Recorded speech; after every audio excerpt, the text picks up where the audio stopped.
La vie de Rommel, le renard du désert, la Normandie et la chute. Bienvenue sur ma chaîne. Aujourd'hui, nous allons explorer la vie fascinante d'Erwin Rommel, l'un des généraux les plus célèbres de la Seconde Guerre mondiale. Nous allons découvrir son rôle crucial en Afrique, son implication lors du débarquement en Normandie, et enfin, sa chute dramatique suite à l'opération Walkyrie.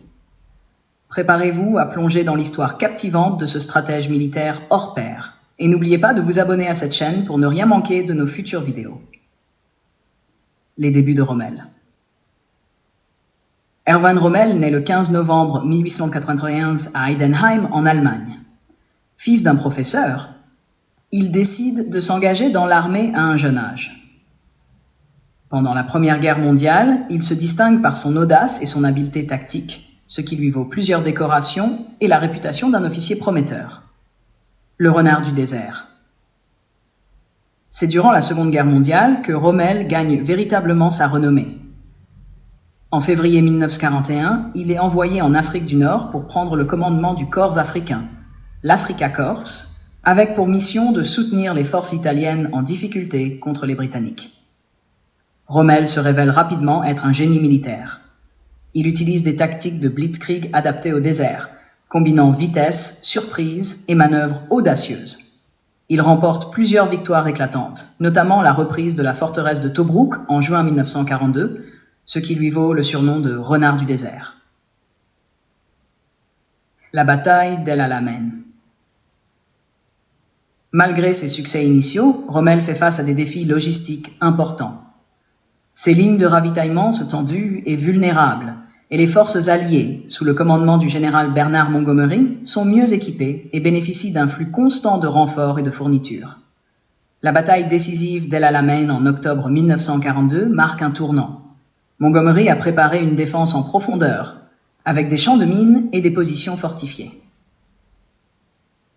Rommel, à court de carburant et de munitions, lance plusieurs assauts infructueux.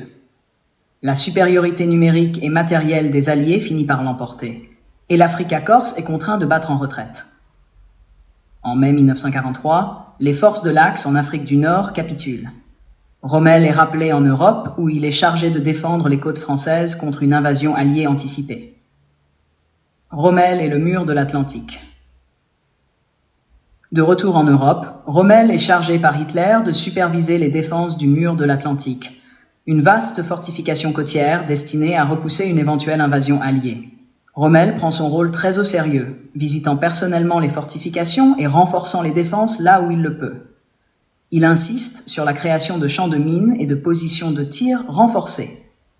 Lorsque les Alliés lancent le débarquement en Normandie le 6 juin 1944, Rommel est pris au dépourvu. Convaincu que l'attaque viendrait à un autre endroit, notamment à Calais, il est en permission en Allemagne au moment de l'invasion. Malgré son absence initiale, il revient rapidement sur le front et dirige les contre-offensives allemandes. Rommel comprend rapidement que la clé pour repousser les Alliés réside dans une contre-attaque rapide pour les repousser dans la mer. Cependant, il est confronté à des défis énormes. Des renforts insuffisants, des ordres contradictoires d'Hitler qui interdit tout retrait stratégique, et une supériorité aérienne écrasante des Alliés qui empêche toute manœuvre efficace. Les forces allemandes sont incapables de contenir l'avancée alliée et Rommel doit faire face à une réalité de plus en plus désespérée. L'opération Walkyrie et la chute de Rommel. Parallèlement à ses efforts militaires, Rommel est de plus en plus désillusionné par la direction de la guerre par Hitler. Il commence à s'impliquer dans des cercles d'officiers opposés au Führer.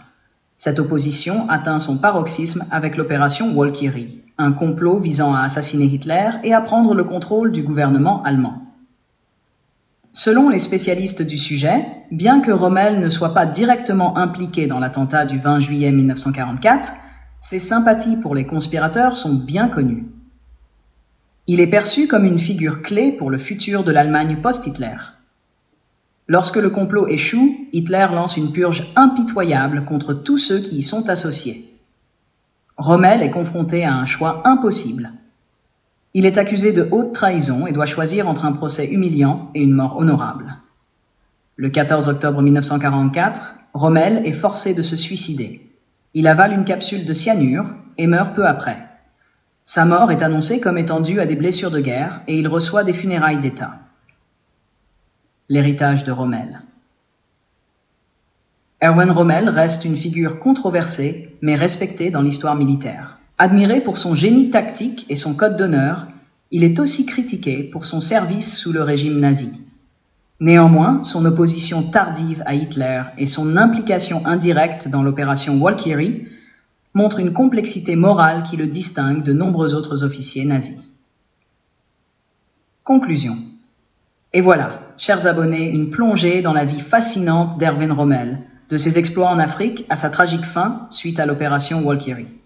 Si cette histoire vous a passionné autant que moi, n'oubliez pas de liker, de vous abonner et de cliquer sur la cloche pour ne manquer aucune de mes prochaines vidéos. Merci d'avoir regardé et à très bientôt pour une nouvelle aventure historique.